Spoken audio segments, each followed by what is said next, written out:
मौजे पळशी तालुका वसमत जिल्हा हिंगोली या ठिकाणी सुदर्शन शिंदे यांचा गावातील नागरिकांच्या वतीने मोठ्या उत्साहात सत्कार करण्यात आला। 21 जुलै रोजी महामहिम राष्ट्रपती महोदय यांनी सुदर्शन शिंदे यांना दिल्ली या ठिकाणी आमंत्रित केले होते। या विशेष भेटीमध्ये त्यांनी गाव, तालुका, जिल्हा आणि राज्यातील विविध प्रश्न राष्ट्रपतींसमोर प्रभावीपणे मांडले। याबाबत कृतज्ञता व्यक्त करण्यासाठी ग्रामस्थांनी हा सत्कार आयोजित केला होता। या सत्कार कार्यक्रमाला सुदर्शन शिंदे, प्रदेश महामंत्री भाजपा आदिवासी मोर्चा महाराष्ट्र यांच्यासह अनेक मान्यवर उपस्थित होते।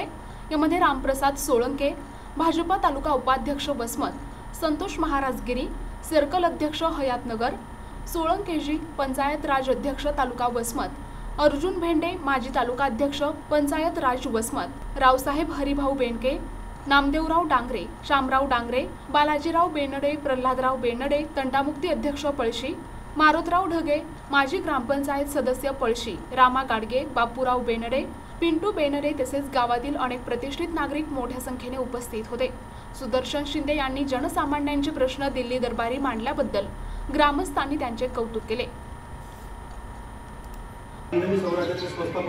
शिवाजी महाराज, भारतीय राज्यघटनेचे पुस्तक डॉक्टर बाबासाहेब आंबेडकर, भगवान बिरसा मुंडाजी, सर्व महापुरुषांना मी जीवन अभिवादन करतो। आजच्या या सत्कार सोहळ्याला उपस्थित नामदेवरावजी डांगरे पाटील,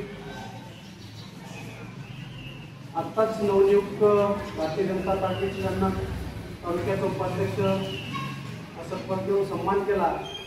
त्यांचे रामप्रसाद सोळंकेजी, नुकतंच ज्यांना हयातनगर सर्कल अध्यक्ष केलं अशी महाराजजी, त्याचबरोबर आपले दुसरे सहकारी मित्र सोळंकेजी, माझ्यासह उपस्थित कवडेजी, शामराव डांगरेजी, आमचे मित्र मारुत नाना, या गावचे तंटामुक्ती अध्यक्ष प्रल्हादराव बेनडेजी आणि उपस्थित सर्वच मान्यवर। खरं म्हणजे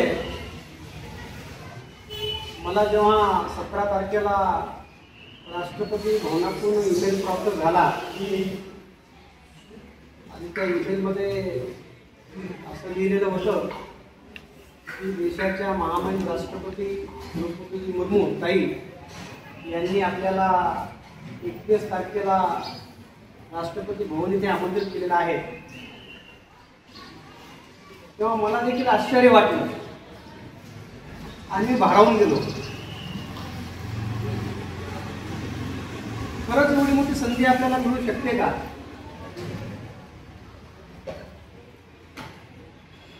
त्यानंतर थोड्या क्षणाने अगदी 5 ते 10 मिनिटाच्या कालावधीमध्ये मला राष्ट्रपती भवनातून फोन कॉल देखील आला आणि त्यांनी मला असं सांगितलं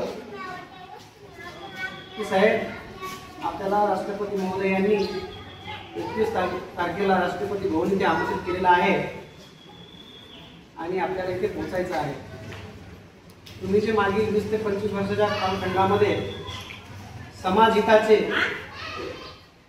न्याय मिळवून देण्याचे काम केलेलं आहे, त्या कामाची दखल घेऊन माननीय राष्ट्रपती महोदय यांनी आपल्याला मान सन्मान देण्यासाठी, समाजाप्रती आपल्या असलेल्या विचार विनिमय जाणून घेण्यासाठी आणि त्याच्यावरती पर्याय काढण्यासाठी आपल्याला आमंत्रित केलेलं आहे। तो क्षण माझ्यासाठी अत्यंत आनंदाचा होता। प्रतिनिधी नंदू परदेशी, NTV न्यूज मराठी, वसमत, हिंगोली।